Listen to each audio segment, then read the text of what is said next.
everyone, welcome back, not just to the Damage Report, but the Damage Report on a Friday.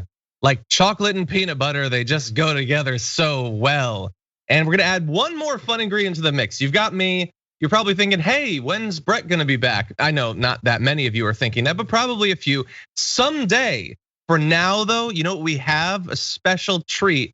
We are joined once again, Bridget Todd. Bridget, how's it going? It's going so well. I'm so excited to be here. A great way to start my weekend.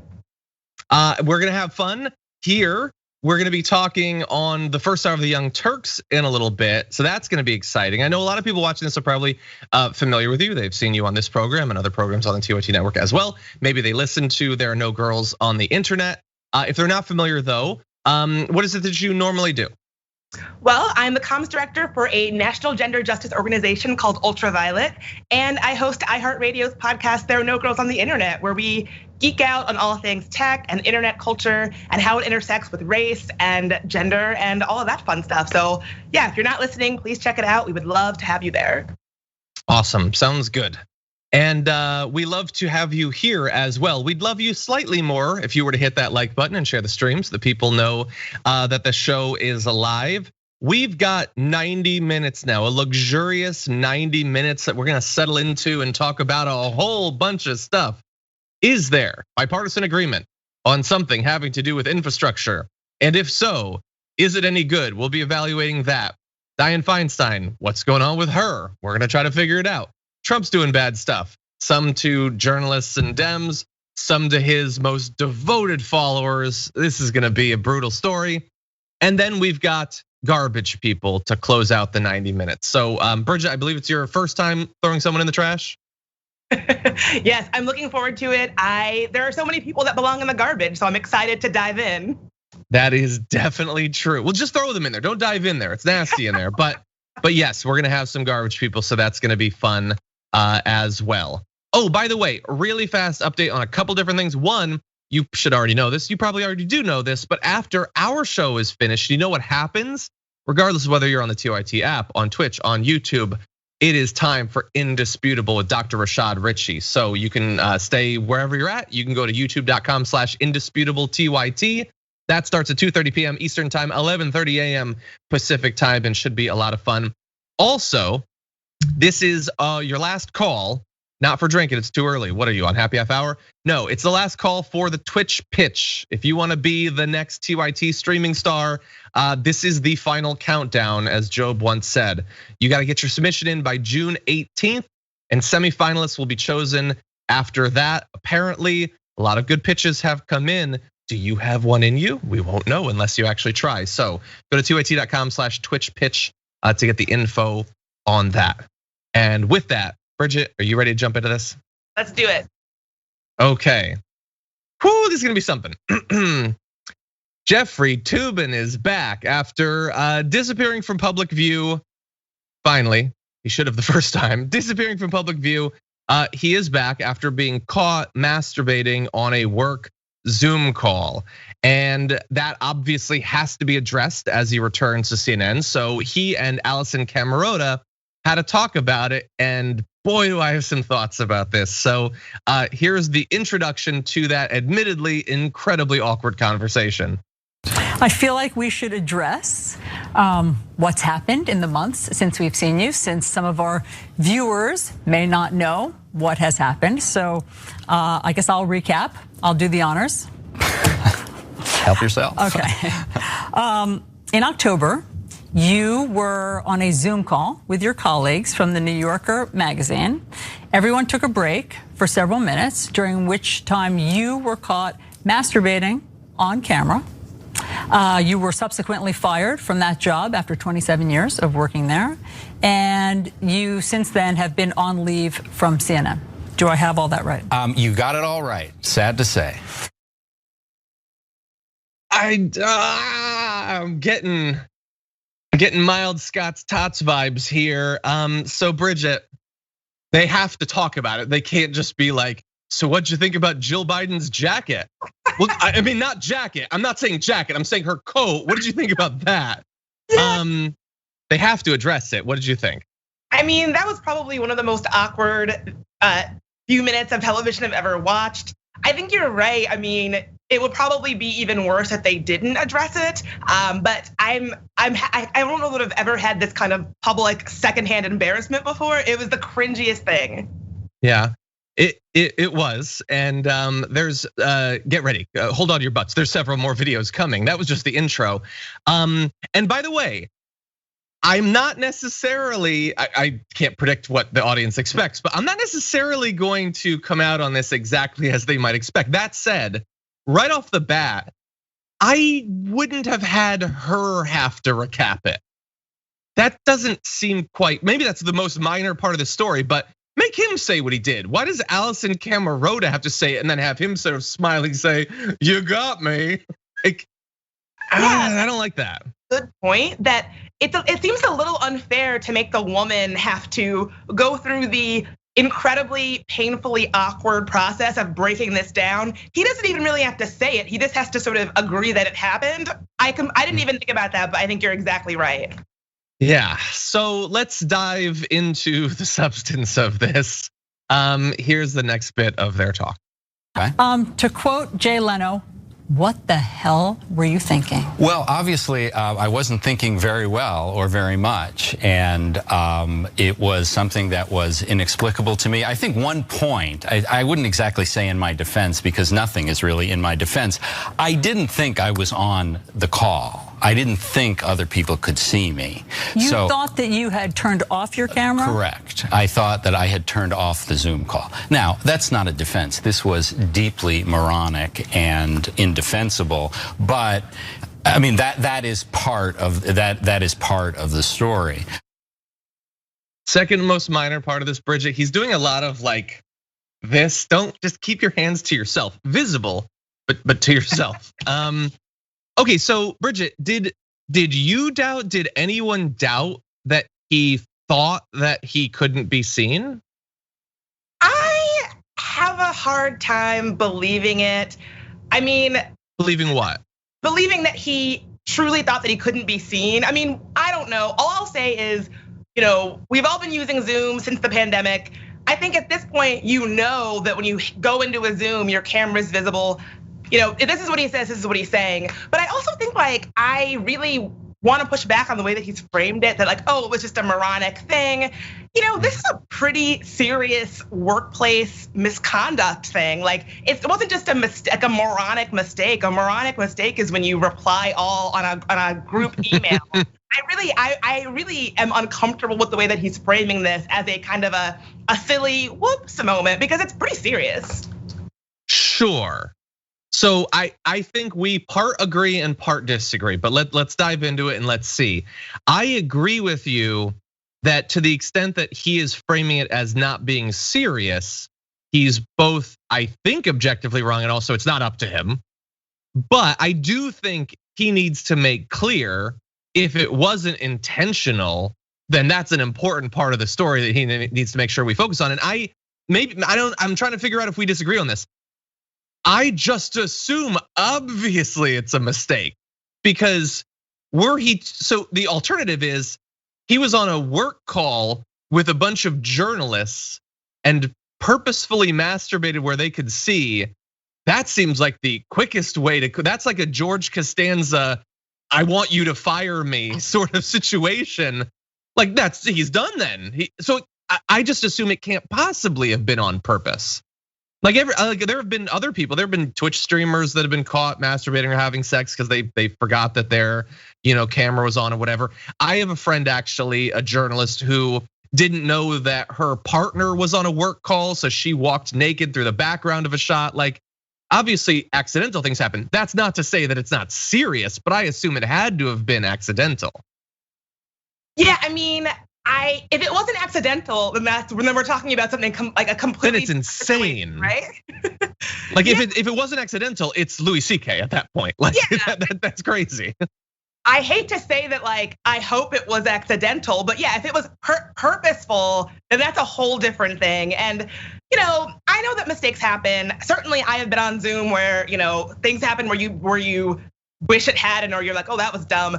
But I guess I feel like even if his camera was off, even if things had went the way that he was thinking they were gonna go, it's still really unacceptable. Yes. Yeah. No, I think we can all agree on that. And even then, there are concerns of like potentially about, well, did he think that his camera was off, but he was still watching their cameras? Because then that's kind of uncomfortable in its own way. Yeah, but I think that's a core part. Okay, there's a little bit more of this. Let's turn to that. After initially getting through the awkwardness of acknowledging that he was seen masturbating on video, Jeffrey Toobin and Allison Camerota move on. Jeffrey says that he has been going to therapy and working to be a better person. He says, I swear to God, he said that he is volunteering in a soup kitchen. Good, I'm glad they need help, but are you volunteering with the blind too? Like that's the most stereotypical, no, I'm seriously trying to change thing, which is good, do your volunteering. And then he mentions that he's working on a book. Don't plug your book right after you hide behind soup kitchens, do one or the other. But anyway, and he's working to be a better person, which that's good. We should all be working to be a better person. But if your point is, it was a total goof, I didn't mean to, well then why do you need to be a better person? That seems to acknowledge something else. Anyway, for me, this isn't so much about him, it's about the experience of the other people who had to deal with it. So that's where Allison Camerota moves to in this video. I'm sure you've replayed that embarrassing moment over and over many times. Have you ever thought about what it must have been like to be on the receiving end of that Zoom call? Well, I haven't just thought about it. I've spoken to several of my former colleagues at the New Yorker about it, and they were shocked and appalled.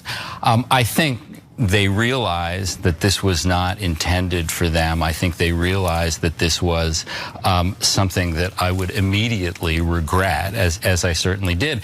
And it was that day that I began apologizing. And that is something that I have tried to continue to do, both publicly and privately. Okay, and so look, Bridget, he goes on and he talks about bad apologies versus good apologies, and he keeps apologizing. It actually gets a little bordering on pathetic at one point. But anyway, he's really apologizing and everything, and I have no doubt that he would very much like to be able to exist in the public view again. So I buy the apology or whatever. But what do you think about that? What do you think about what should be the continuing consequences? There's already been consequences. He lost his magazine job. He was off CNN for like 7 months. What do you think about the continuing consequences? Well, I would first want to make sure that there is some very deep, meaningful, like workplace appropriateness conversations and trainings, because clearly this is not somebody who knows how to conduct themselves in a professional setting. So, I mean, I think we should be talking about, I guess I'll put it this way. In the Me Too era, we have gotten so many different kinds of men behaving badly who then make some sort of apology. Sometimes they're kind of good apologies, sometimes they're bad apologies. But I think that just making a public apology and sort of falling all over yourself to apologize verbally or in a statement or whatever, that does not kind of absolve you of this kind of wrongdoing. He talks about volunteering at a soup kitchen.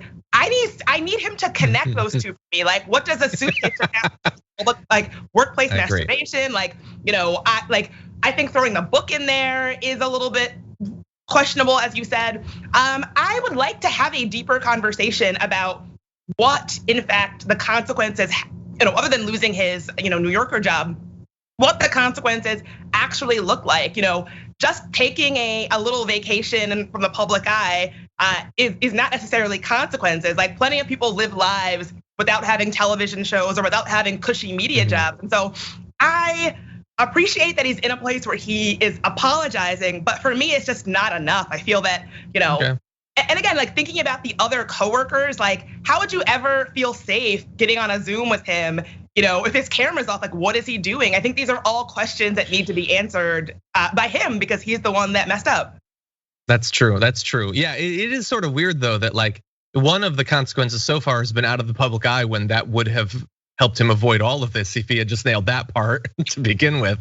I agree. I don't know. Like if you, so I don't know if they have to do Zoom calls anymore or whatever, but like, yeah, what would the other employees be thinking at that point? I don't know, but then, and we don't have time to delve into all this. I also think like, so what would have happened if he was newly hired as a person on air and wasn't a senior person? Or what if he was a producer that was on one of these joint calls or whatever and had done it. I don't know. I wonder about all of these things. And it also seems sort of weird that like, especially because you pointed out, there's been a lot of forms that this like bad behavior has come in. Like some of them, as we sort of alluded to earlier, is intentionally forcing someone to watch you masturbate.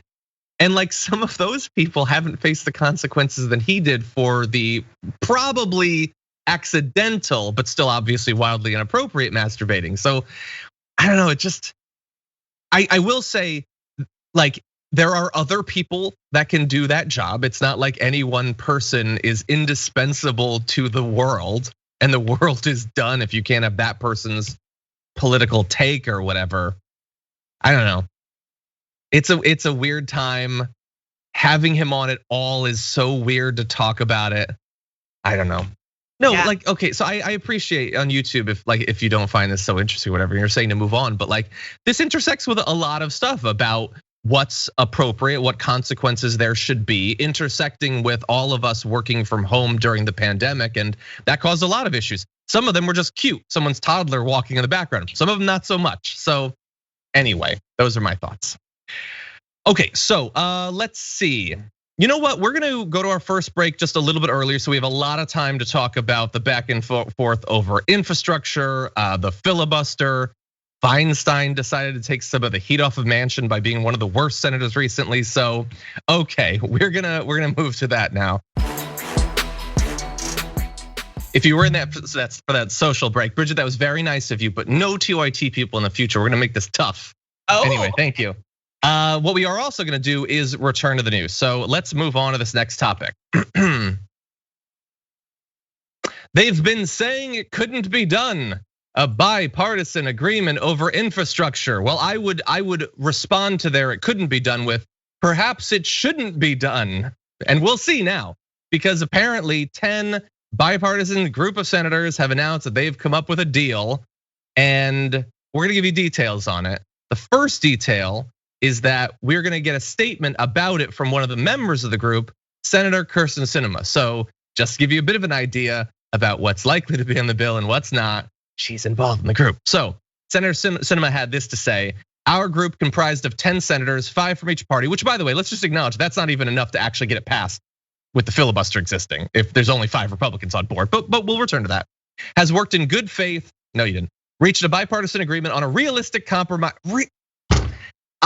There's little I trust less than Kyrsten Sinema's estimation of what's realistic. So anyway, this investment would be fully paid for, would not include tax increases. We're discussing our approach with our respective colleagues and with the White House and blah, blah, blah, blah, blah. But who's in it? So you have Democrats, Manchin, Shaheen, Sinema, Tester, Warren. So that is effectively a group of, give or take the most conservative Democrats in the Senate.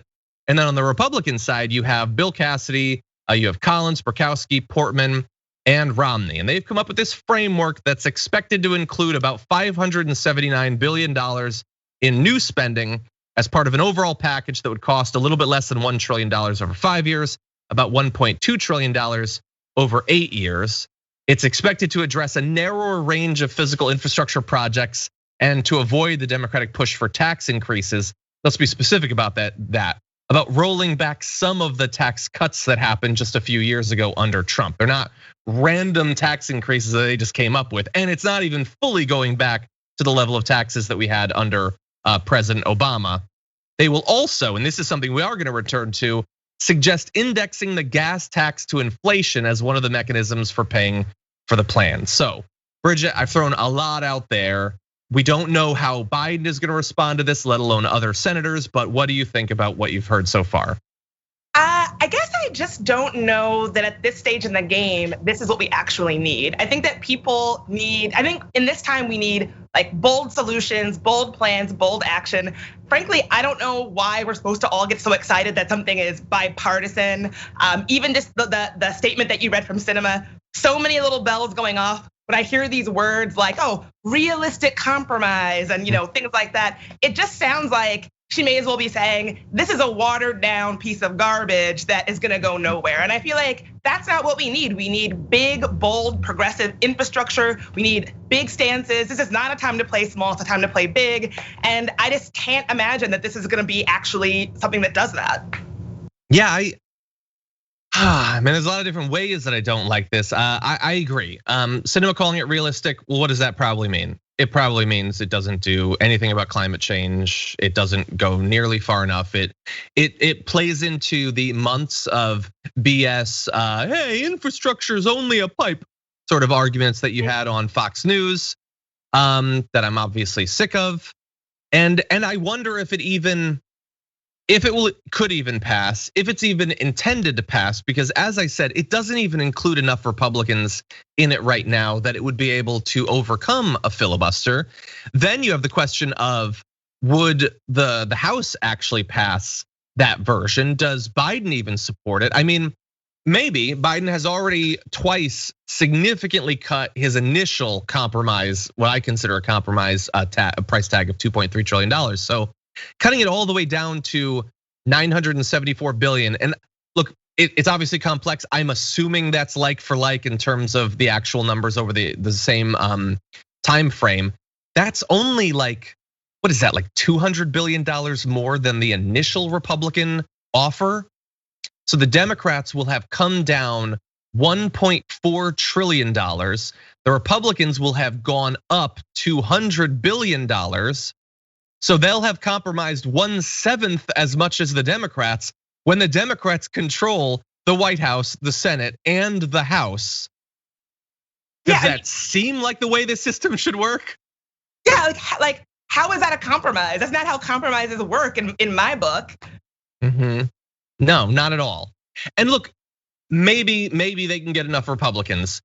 Mitch McConnell says he's open to it. Of course, he could burp and it would be a lie, so God only knows. But Mitt Romney, like potentially, I'm just so sick of the whole thing.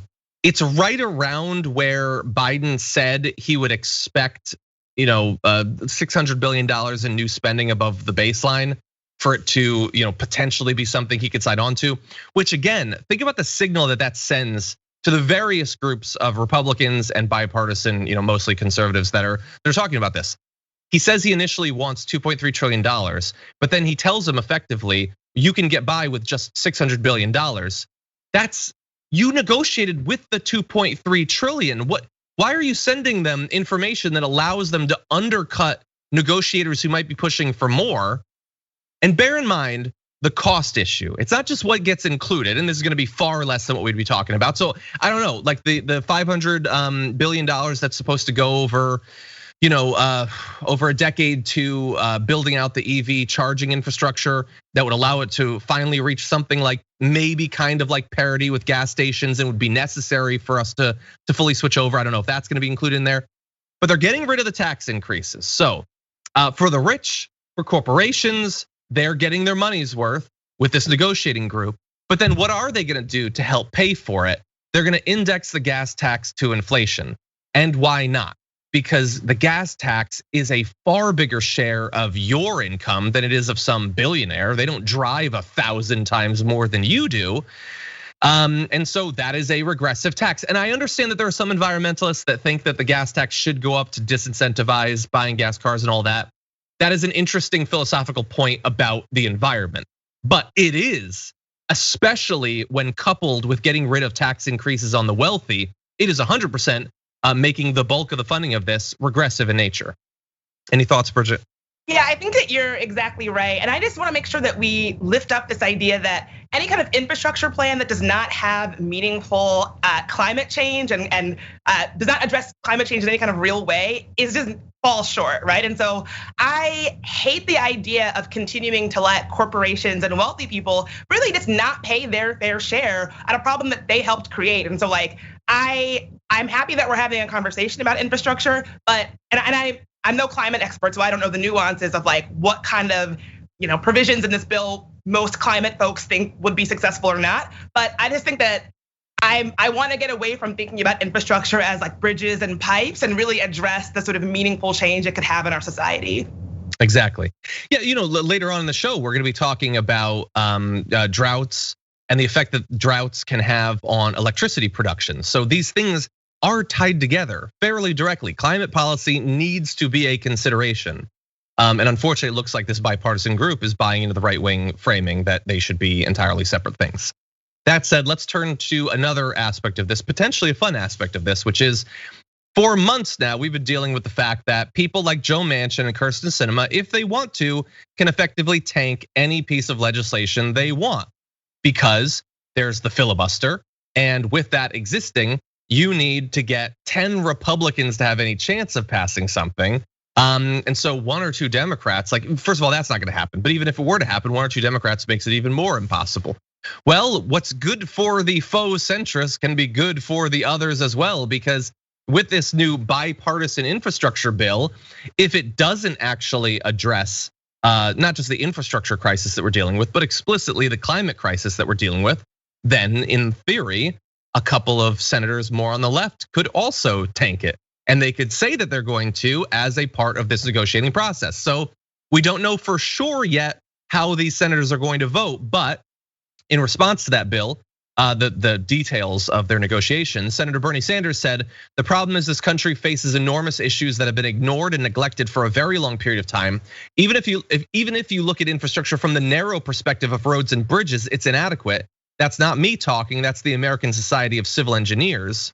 So the idea that after decades of work to get some sort of infrastructure bill, they're not even gonna solve the most core infrastructure concerns might turn off some senators like Bernie Sanders. You have Sheldon Whitehouse who says, I know of 0 people who saw the bipartisan infrastructure excursion as the vehicle for anything serious on climate.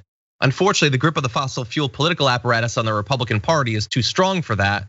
I would just add, and not just on the Republican Party.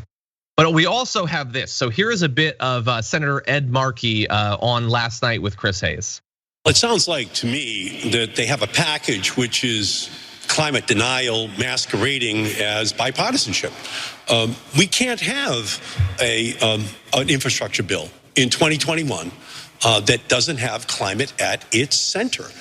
And any other bill that we are going to consider that does not have aggressive solutions to the climate crisis will just have that response, which I've been giving, which is no climate, no deal. That's the only way in which we can respond. This bill has to meet the magnitude of the challenges which the climate crisis is presenting to our country and to the planet.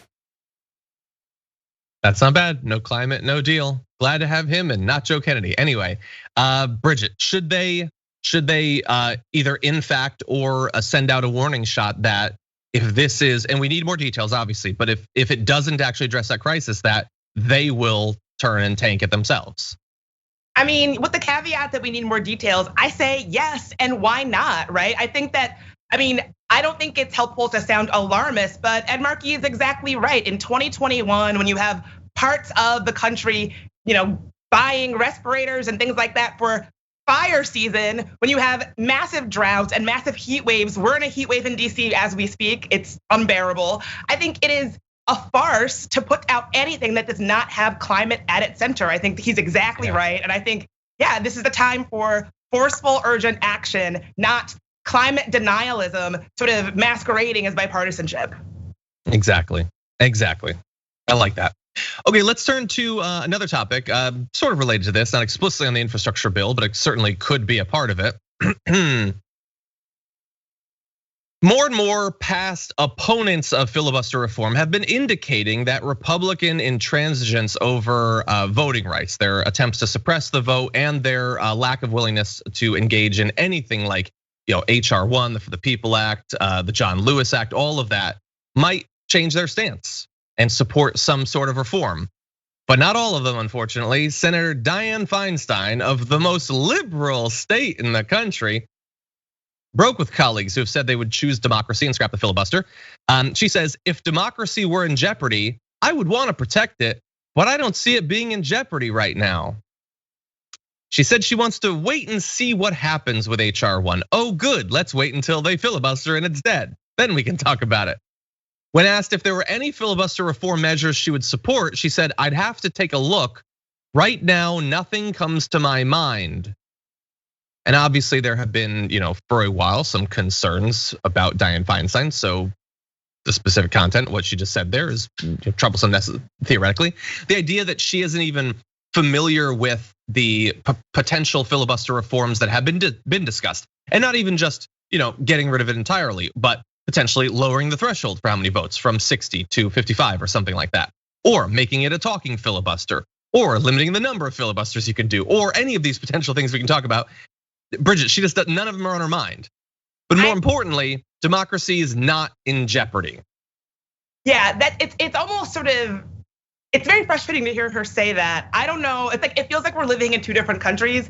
The idea that democracy is not in jeopardy, voting rights are being threatened all over the country right now. Access to abortion is being threatened all over the country right now. Like, I don't know what country she's living in, but it feels very different from the country that the rest of us are living in, where democracy is very clearly in jeopardy. Like, I don't see how someone could see what's going on and not think this is an urgent situation. Yeah, I don't know what it would have to look like for it to be in jeopardy.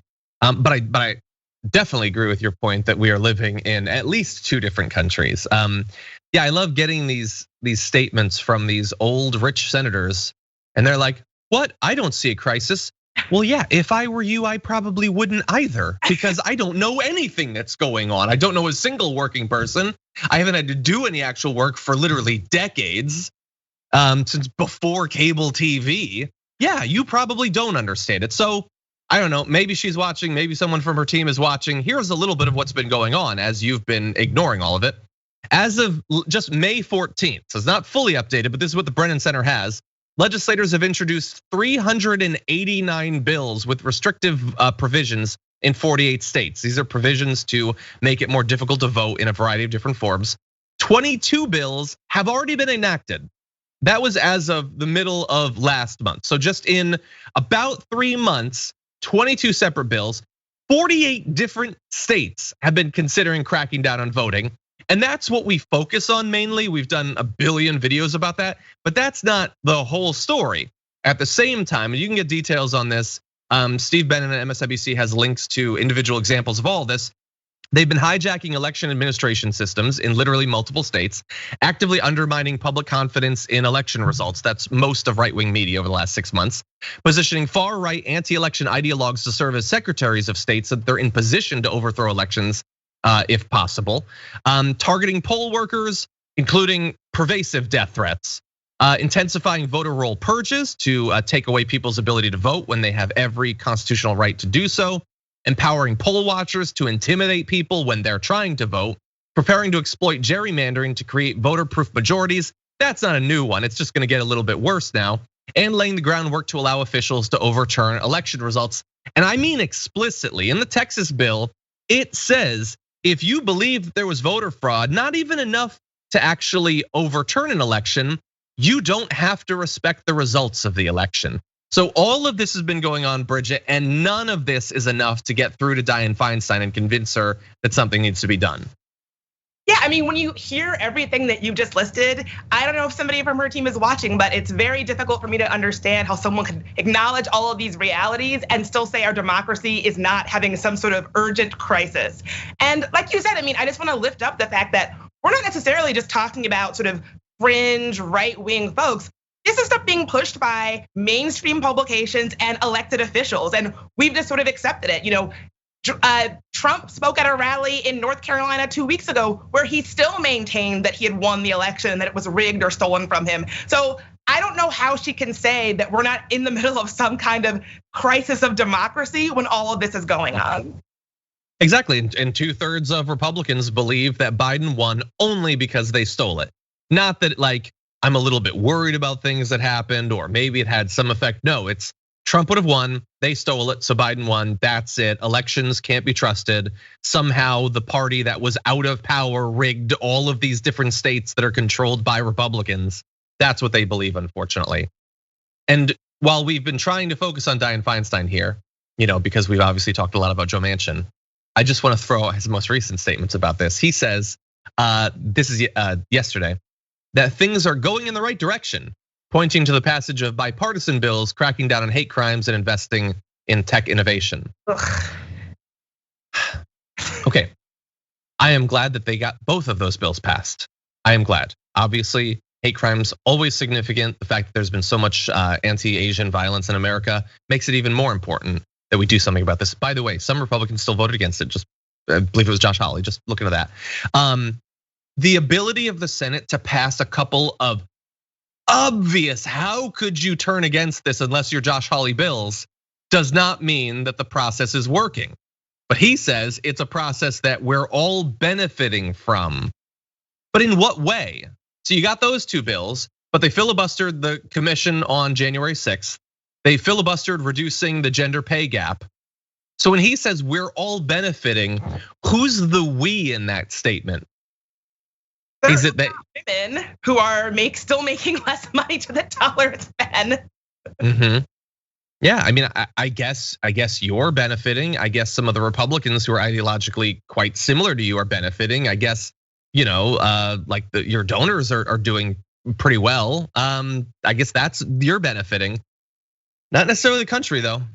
So anyway, progress has been very slow on the filibuster, and that's only in a few. People like Angus King, Jackie Rosen, but on others, Dianne Feinstein. So look at this. Manchin is in West Virginia, and he has to they say, well, no, it's super conservative. He has to be this way. Dianne Feinstein's in California, and this is the best that California can produce as a senator. Anyway, we are going to take our second break. When we come back, things have gotten bad. Did Obama expect it? We've got a recent interview with him. And then what was Trump up to? What was he using the DOJ for in the last hour or last year or so of his administration? We'll turn to some of the revelations about that after this.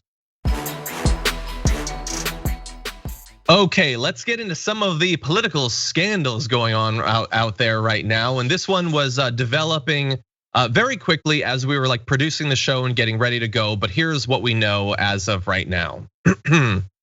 The Trump DOJ, they got up to some bad stuff at times, and we already knew quite a bit. Here's a new one for you. In 2018, they subpoenaed Apple in order to obtain the metadata of at least 2 Democratic members of the House Intelligence Committee. Okay, that may not shock you at this point, as well as their current and former staff and even family, including a minor. So not just looking into the personal browsing or communication behaviors of these members of Congress, which would be scandal enough, but their staff and their family members. So these subpoenas were part of an effort to find the source of leaks of classified information in the early years of the Trump administration. I mean, they clearly did not appreciate leaks. This is further evidence of that. Ultimately, the data did not tie the committee to the leaks. Apple informed the committee that the metadata had been seized after a gag order in the matter was lifted in May 2021. That's the only reason that we're finding out about this a couple of years later. The committee contacted the Biden Justice Department, which informed them that the investigation had been closed. So I'm sure some people will consider, well, what's the difference? It's not going on anymore. But it still seems like a massive breach of privacy rights, not just of politicians, but of private citizens that had nothing to do with any of this leaking. It wouldn't make it acceptable if they had been, but they hadn't. Now anyway, while Justice Department leak investigations are considered routine, current and former congressional officials familiar with the inquiry said that they could not recall an instance in which the records of lawmakers had been seized as part of one, let alone people who just happened to be their family members. So Bridget, what are you thinking of the Trump DOJ with the new information that we've had revealed to us? I mean, I'm sorry to report that none of this is surprising to me.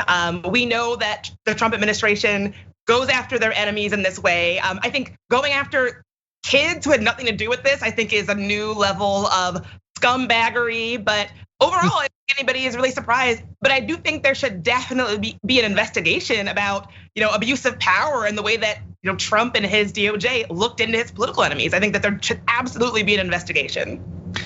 Well, it's looking like that might happen. I hope it doesn't require a vote in the Senate though, because that's probably not gonna happen. So let's just get out in front of that. But anyway, we do have responses sort of that have been developing over the course of this morning to that. A little bit more information before we get to that though. The records of at least 12 people connected to the intelligence panel that the Trump DOJ thought might have been the source of these leaks were eventually shared. Adam Schiff was one of them, Eric Swalwell as well.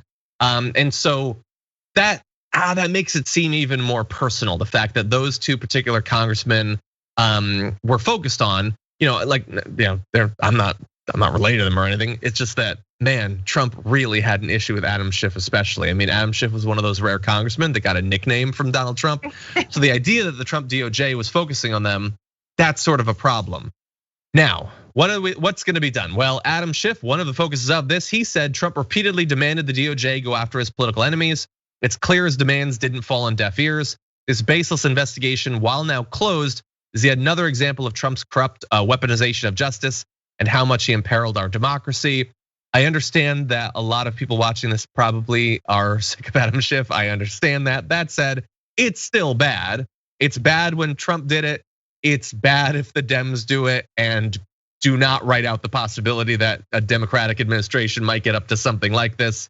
Because when it comes to privacy rights and the weaponization of the DOJ, that is not out of the question. But it's not just Adam Schiff. It's not just people who are focuses of these subpoenas and these inquiries. Senator Ron Wyden is calling for an investigation, saying there must be a full investigation of abuses under former attorneys general Sessions and Barr, and anyone at DOJ who is complicit in these abuses of power cannot be trusted to continue serving in government. And then right before we went live, Nancy Pelosi said, the news about the politicization of the Trump administration Justice Department is harrowing. These actions appear to be another egregious assault on our democracy waged by the former president. I support Intelligence Committee Chairman Adam Schiff's call for an investigation. So, Bridget, it might happen. I don't know, what does your gut say about the possible consequences of that investigation? Unfortunately, I am a little pessimistic about Trump facing any kind of consequences. I would love to see some sort of meaningful consequences, but I'm very pessimistic about it. But I'm also really glad that you brought up, like, I'm no big fan of Schiff, right? But like, privacy rights are privacy rights, even for people that we don't like. And when privacy is eroded, it harms us all. And so I completely agree. It is not ludicrous for me to expect that like folks on the left might do this as well, but there has to be a hard line. This is not acceptable for anybody, because if it does become acceptable and like if it does become the norm, it hurts everybody. Exactly. Yeah, I'm incredibly pessimistic as well. That said, I love going through the motions of democracy, like doing an investigation like this, knowing that nothing's gonna come of it. And hey, maybe they'll surprise us and there'll be consequences. Like imagine if Barr was stripped of his ability to practice law. Like I don't necessarily care about Barr's future, although I don't completely discount the possibility that in 20 years he'll pop up in Barron Trump's administration. That said, it might send a warning shot for future heads of the DOJ to maybe not engage in things like this. There have to be consequences for future people's behavior to ever change. Absolutely. That said, we've got one more scandal for you to close out the time we have in this first hour. So let's turn to this. I didn't know this, but apparently Donald Trump's birthday is coming up, and it's always tough to know exactly what to buy for someone's birthday. So he's simplifying the process for his followers, and he'll accept money, and he's not necessarily going to let you know that it's being taken from you. He's just gonna steal the money from you, apparently. That's actually happening. So this is sort of an update of a story we talked about a few months ago, where he's using these little manipulative tricks to scam his most devoted and supportive followers out of their money, this time tying it into his birthday. So when supporters donate via the website Save America's site, the website automatically ticks a box saying they would like to donate the same exact amount on Trump's birthday, which is June 14th. So if you donate $250, the website automatically opts them into donating $250 more on June 14th. It also, by the way, automatically ticks a box to say that the supporter wants to make their contribution a monthly donation, which is inconvenient if you donate $5. But when you've donated $250, $1,000, that is potentially a significant problem.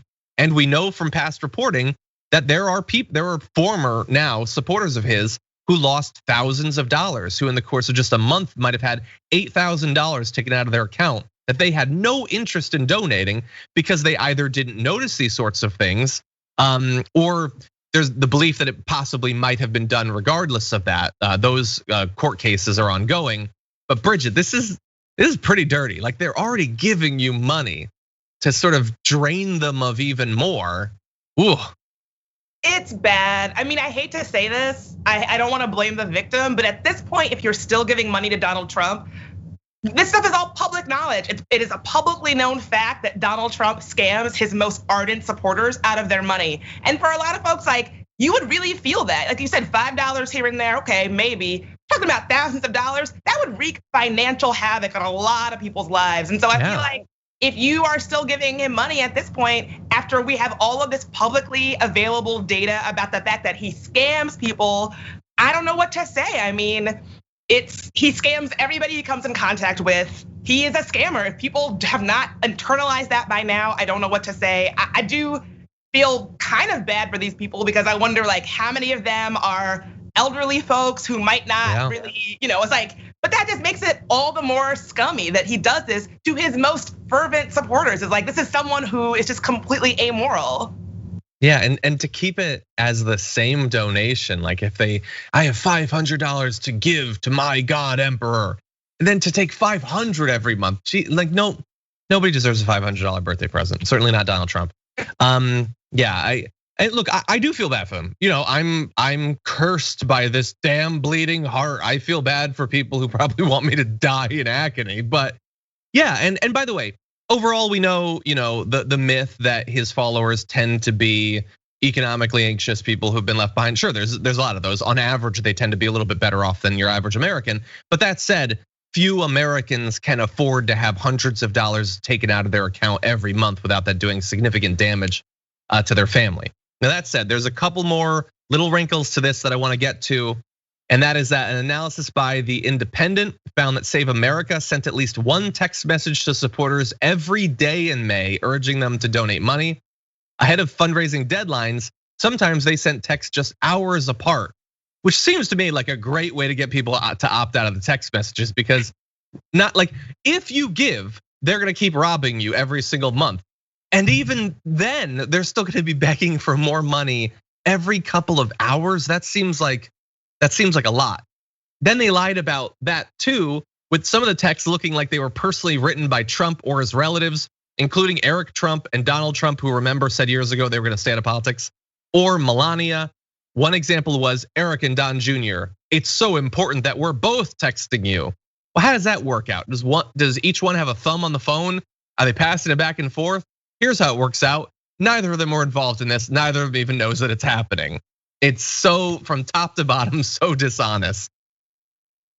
Yeah, it's bad. I used to be the kind of I used to work in places where I sent these kind of donation requests. Every best practice of how you do this, they are breaking, and they're not just breaking it, they're like lighting it on fire. The fake, oh, this is just me personally texting you. The very intense, urgent, I don't want to have to tell Trump that you ignored him. Not only, my God, yeah. Goes against the best practices of how online fundraising works. Yeah, my favorite of that was they would often do on Facebook ads. It was, we're gonna deliver a list of supporters to Trump. You don't want to not be on that list. I just like, you believe that they're like walking into the Oval Office at that point, like a big stack of papers, and he's like, where's Tim? No, that's not happening. None of this is happening. And look, you make the good point that a lot of people do things like this, not necessarily as egregious as the birthday thing or the, like the forcing it to be every month, but it isn't just Trump. And so when we're focusing on this now, and when we were a few months ago, look, it is partially that I want to get through to some Trump supporters and let them know that they're being scammed. Partially, I want them to stop doing this, but I also want this to be a thing that people think about for politicians other than Trump and organizations other than Save America. Be careful of those automatically ticking boxes. I want people to support politicians and groups that they like. Definitely do. I want people more involved in politics, but I don't want them to be scammed, especially working class Americans that are barely getting by and desperately need the help of politicians. What they need least is to have their last dollars robbed by politicians. So give if you want to, that would be great, but I don't want anyone to be obligated to do so. So be aware of this. Now, that said, that is all the time we have for this first hour. So all of you on the linear platform, thank you for watching. Those of you on Twitch and YouTube, we've got a lot more stories to get to. So we're gonna take a short break, but then there's more coming up after this. Welcome back, everyone, to the last half hour, the last third, the best third, they say, of the Damage Report. The linear audience has unfortunately moved on, but we've still got you, Twitch and YouTube. Thank you for being here. Bridget, now we can relax a little bit. And so I wanted to touch base with you. Did you come up with any favorite people? I did. So my favorite podcast is called You're Wrong About. The host, Sarah, actually both of them, Sarah and Mike, are my friends in my head. If you listen to the show, you know they're always like debunking scams and sort of moral panics. Whenever I encounter something that I know is a scam, I just hear their voices in my head. So they're my best friends, even though we've never met. No, that's awesome. Well, maybe someday, maybe someday. Thank you to everybody who already replied to my tweet. I grant you that I have a weird Twitter account that occasionally vacillates immediately between, acknowledgments of US complicity in genocide and stuff like that to then, hey, what's a nice thing that's going on? That can be weird, I get it, but that's what you sign up for. Anyway, speaking of signing up, we did want to let you know that we are in our generally once a year sort of membership drive. Our progressive change machine, Be the Change campaign is going on right now. So first of all, if you're already a member, as many of you watching, especially the live show already are, thank you for being a member. Whether you're a member of TYT, whether you subscribe on Twitch, whether you're a member on YouTube, whether my channel or TDR, that's awesome. And I absolutely love that. If you're not, now would be a great time because we have had a reminder over the past few months of all the challenges that face us as a country, as a movement, and to be sort of one of the media parts of that movement to try to signal boost good messages, good candidates, good activists and all that, we do need support. This last year was a reminder of that. It was a rough time. A lot of media organizations either shut down or had to do big cuts of employees. We thankfully did not have to do that because we have you.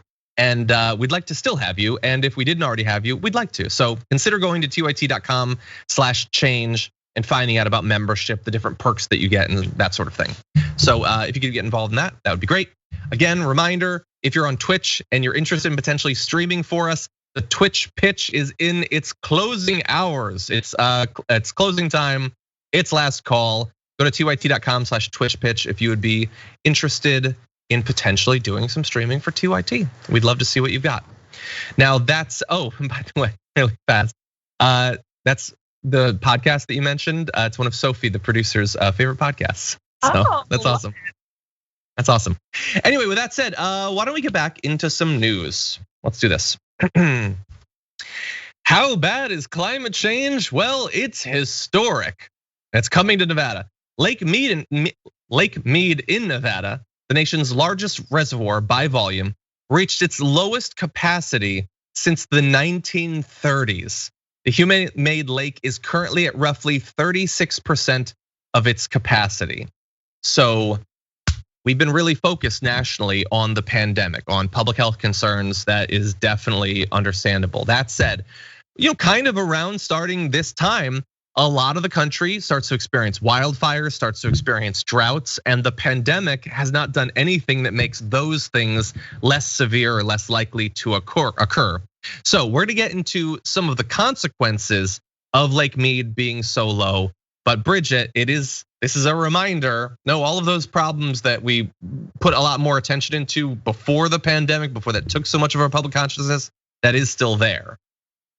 Yeah, it is still there, and it's so important. I think that for a long time we talked about climate issues like some sort of abstract thing, or talked about it like, oh, save the whales or something like that. But this is urgent. We're talking about people. As we know, climate change disproportionately impacts low income people, people of color, indigenous communities. And so it is a racial justice issue. It intersects with so many issues, and it's very urgent. So I'm so glad to see you representing it on the show. And hopefully if we talk about it with the seriousness that it deserves, we'll actually get somewhere with it. Well, thank you, I appreciate that. And it is very serious, but it's also serious for a reason that I don't think about very often when talking about this. So first, the obvious one, then we'll get to the less obvious. First of all, roughly 1 in 10 Americans depend on the Colorado River for some of their water. And the basin also provides irrigation for more than 5.5 million acres in the Southwest. So right off the bat, actual access to water for individuals, water for agriculture, this is significant. And that, look, they're focusing on this particular river because they're focusing on this particular reservoir, but the drought is real. And we're gonna show you how wide it spreads. there are very serious concerns going forward about access to water for millions and millions and millions of Americans. So that's something that we don't necessarily talk about every day. But bear in mind that when we talk about climate change, we sometimes focus on the extreme weather events like hurricanes and things like that. This is the sort of less sexy, less immediately in your face consequence that is going to have an effect on lots of communities, lots of individuals. Now that said, there is another consequence, which is access to power. In normal years, the dam that reservoir is attached to provides enough electricity for 8 million people.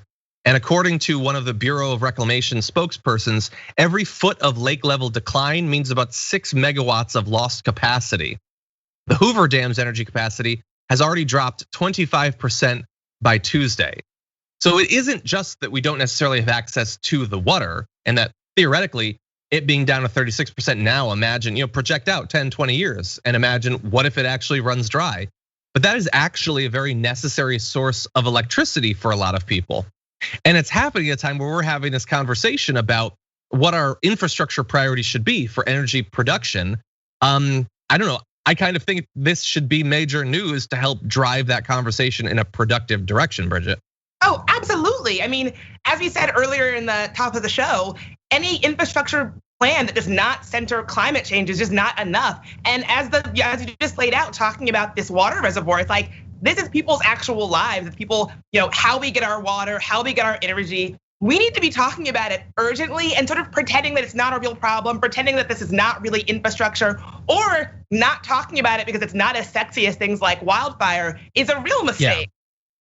Exactly. And could, just like with the wildfires, could result in destruction of farms and things like that and loss of life. So let's give you a little bit more information what you might have coming up if you live in the Southwest. The record low reading, as well as expected subsequent drops in the lake, are almost certain to trigger a federal water shortage declaration later this summer, which would set off cuts in water allocations to several states. So that's gonna be fun.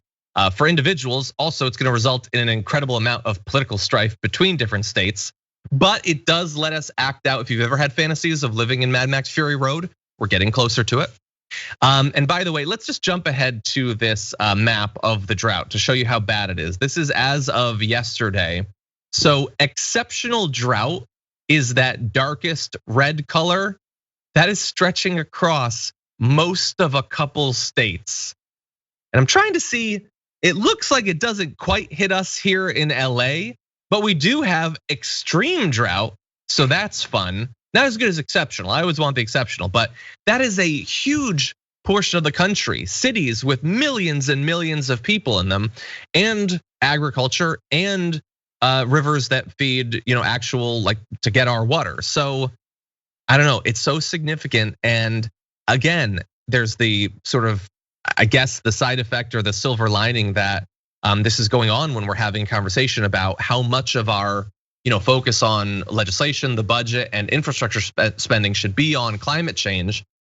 But it's also, by the way, happening today. We have this bipartisan group coming out, and they appear to have massively de-emphasized climate change as a part of the infrastructure bill. I don't know, and even this story, like we have an intern, Josh, who brought it to our attention. Great reporting on places like Axios and The Guardian. But is this national news? Is this to the same level as something like the DOJ investigation, which is serious, don't get me wrong, we talked about it too. But going forward, the implications, I don't know, I feel like this deserves more attention. I completely agree. I mean, it's so urgent and we're barely talking about it. Yeah.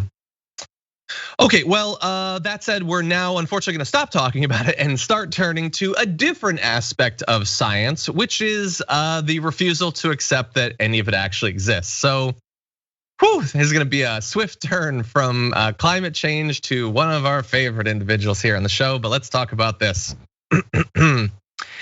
Marjorie Greene has been kicked off of her congressional committees. She is, however, still a congresswoman, still influential in the Republican Party. And she, in theory, when the Republicans inevitably take back control of the Senate due to the mismanagement that the Democrats are doing right now, could potentially be in charge of the US's stance on investigations and research into viruses, to understand them, to generate vaccines and all that.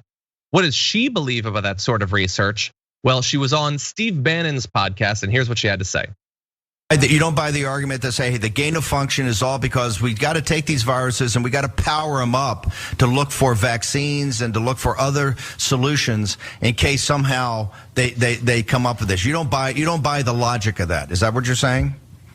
No, I don't buy it because I don't believe in evolution. I don't believe in that type of so-called science. I don't believe in evolution. I believe in God. And there's these viruses were not making people sick until they created them and made them into weaponize these viruses to be able to attach to our cells and make us sick. This has caused so many people to die all over the world. This is a bioweapon. You can call it, people can call it whatever they can for research and to create vaccinations, but there's no need for a vaccine if the virus doesn't make the human population sick to begin with. Bridget, thoughts? I just don't even know how to respond to that. Mm-hmm. I mean, like what she's saying is so wrong, so anti-science. I mean, it's embarrassing. I'm so embarrassed for her constituents. It's difficult to respond to someone who just speaks in nonsense, and it's unfathomable. It's difficult for me to fathom that we've given someone like this a platform. It's just nonsense. Yeah. Okay, well, I'm gonna try. So, first of all, to interpret what she's saying, part of it is you and I don't consume the same high grade misinformation that she does. So there's a lot of assumptions in what she said. She calls it a bioweapon. So she is so far beyond just the, hey, is it possible that some lab investigating vaccines for the coronavirus might have allowed it to slip out and that's how it started? That's a conversation that's going on.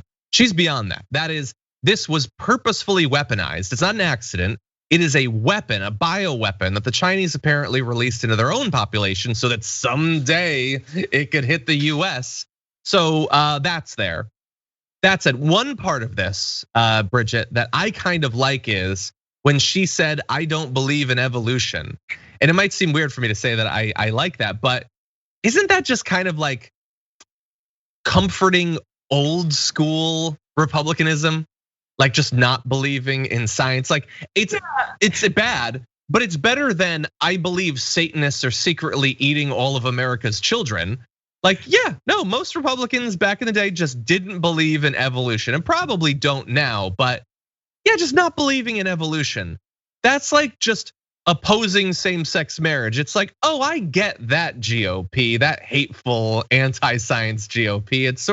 It's like a throwback to the 90s. Yeah, it's almost kind of quaint. A little, yeah, in a weird way. Now that said, there are other parts of this. So first of all, yeah, if you don't believe in evolution, then you're probably not going to understand quite a bit about viruses, germs, how they're researched, how vaccines are produced.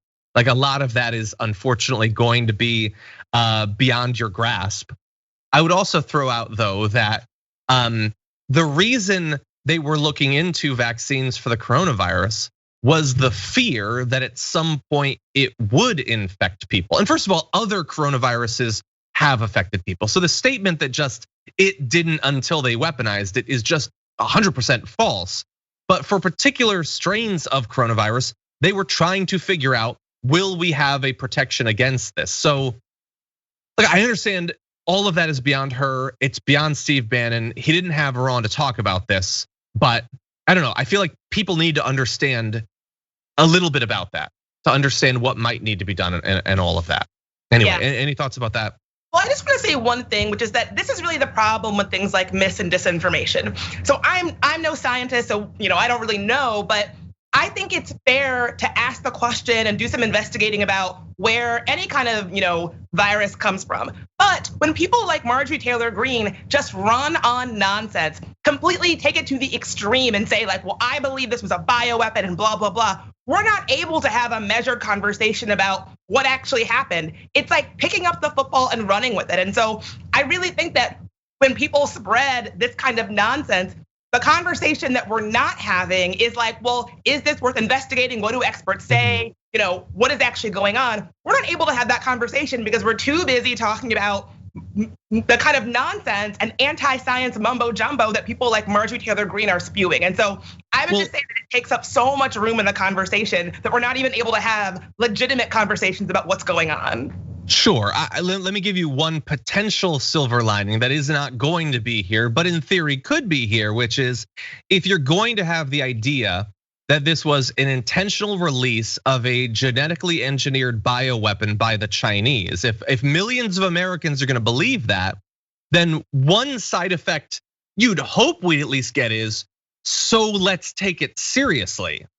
If it's this super weapon that the commies released on us, let's wear masks, let's socially distance, let's get vaccinated. But we don't even get that. She spent every minute up until saying it was a Chinese bioweapon, saying it's made up, it's not actually killing that many people, you don't actually have to change your behavior, and any efforts to stop it from spreading as much as possible is some sort of fascist plot against good conservative Americans. I would have at least liked to have gotten that silver lining. Anyway, we are apparently running very short on time, so we are going to transition over to the main focus of Friday, which is this. It's Friday, and so it's time to take out the trash.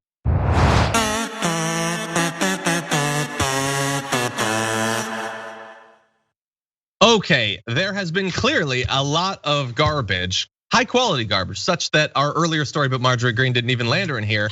We're very lucky to have Bridget Todd on the show today for her first Garbage People of the Week. Bridget, who is your first ever garbage person? I'm so glad you asked. I'm so excited. My inaugural garbage person is Oregon lawmaker Mike Newman, who was expelled from his job because he worked with insurrectionists in his state capital. Back in December 21st, 2020, he let in a group of armed insurrectionists into the Capitol building. Later, just earlier this week, there was a video of him essentially giving them a how-to break into the Capitol. He gave them his personal phone number. He dubbed it Operation Hall Pass, and essentially laughed about the whole thing, lied about it, and now he is out of office. He was expelled, which, of course. So he is my garbage person. He belongs in the trash. Did you have it looks like you might have a video for this? I do. This is him essentially training people how to break into the Capitol. And we're talking about setting up Operation Hall Pass, which I don't know anything about. And if you accuse me of knowing something about it, I'll deny it. But there would be some person's cell phone, which might be. That was just random numbers that I spewed out. That's not anybody's actual cell phone. And if you say, I'm at the west entrance during the session and text to that number there, that somebody might exit that door while you're standing there. I don't know anything about that. I don't have anything to do with that. And if I did, I wouldn't say that I did. So, but anyway, that's the number that I didn't say was. Don't text that number, but a number like that, whatever. And make sure to say what entrance you're at too. What was that again?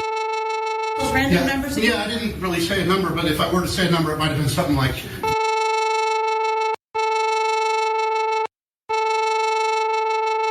You'd have to say what entrance you're at, but don't worry about that. Nobody said anything, and random numbers. There's no there. So anyway. Oh my God, Bridget. Garbage belongs in the trash can. Oh my, I hadn't seen that video. I mean, I knew about the guy, and thankfully he's now been kicked out, but whew, like the instinct for self-preservation was just on air, devoured by the instinct to be the cool guy in the room. Like you could have actually hidden what you're doing to make it a little bit harder to make the case against you, but he wanted to have fun. I'm not saying anything. I'm just saying, like, but you're on video right now.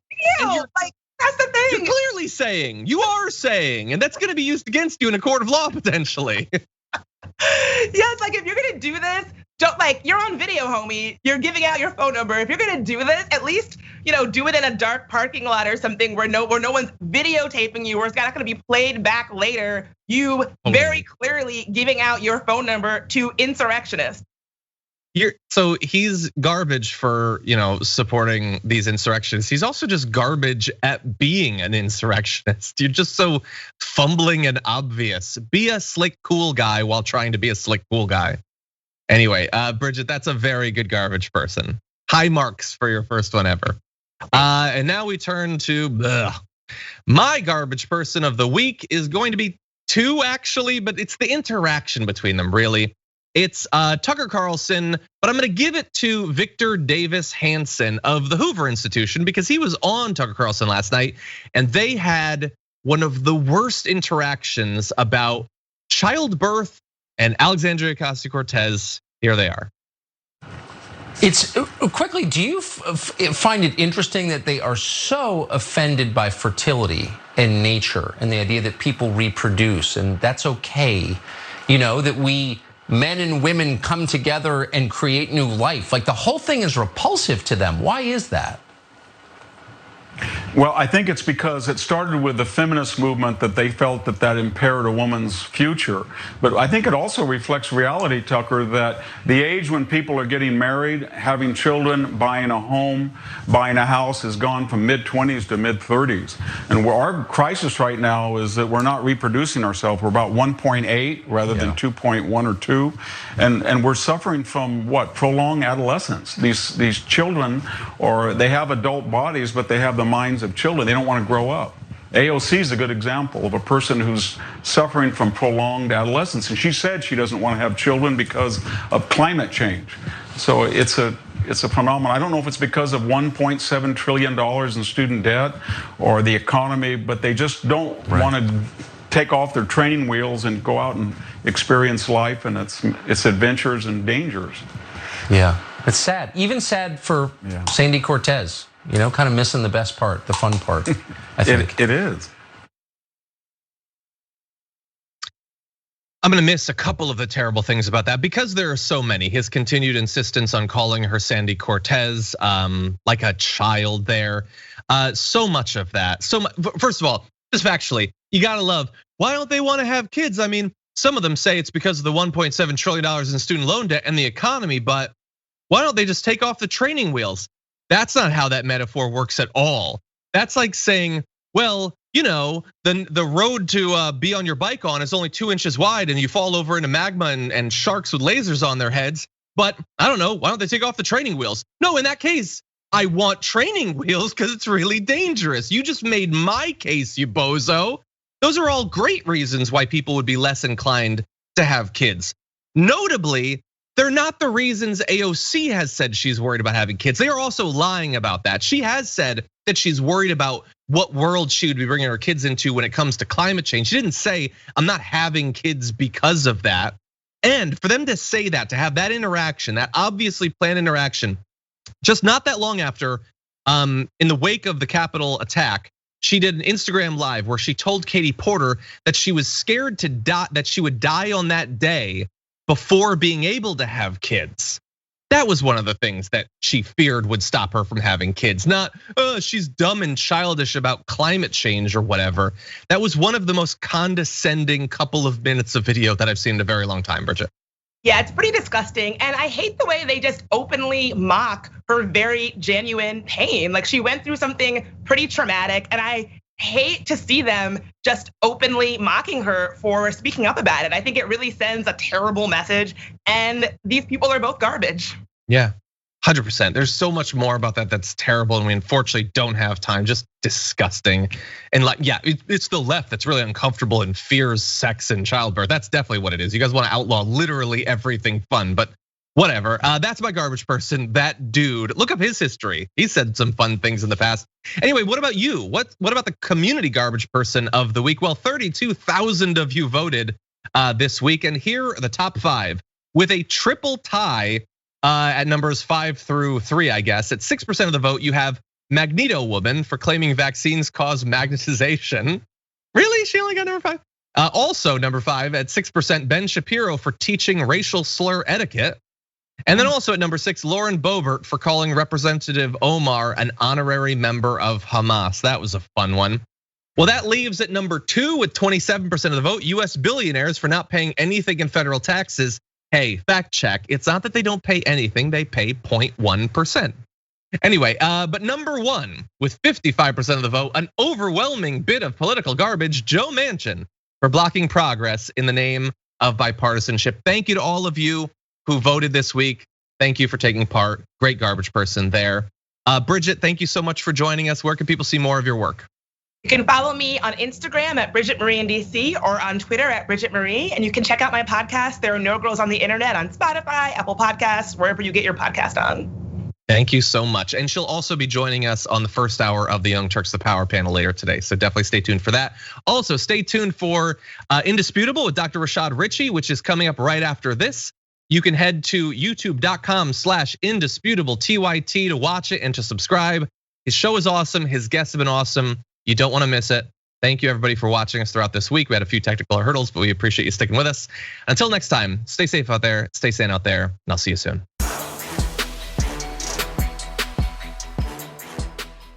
Thanks for listening to the full episode of The Damage Report. Support our work, listen ad-free, access members-only bonus content, and more by subscribing to Apple Podcasts at apple.co/TYT. I'm your host, John Adarola. I'll see you soon.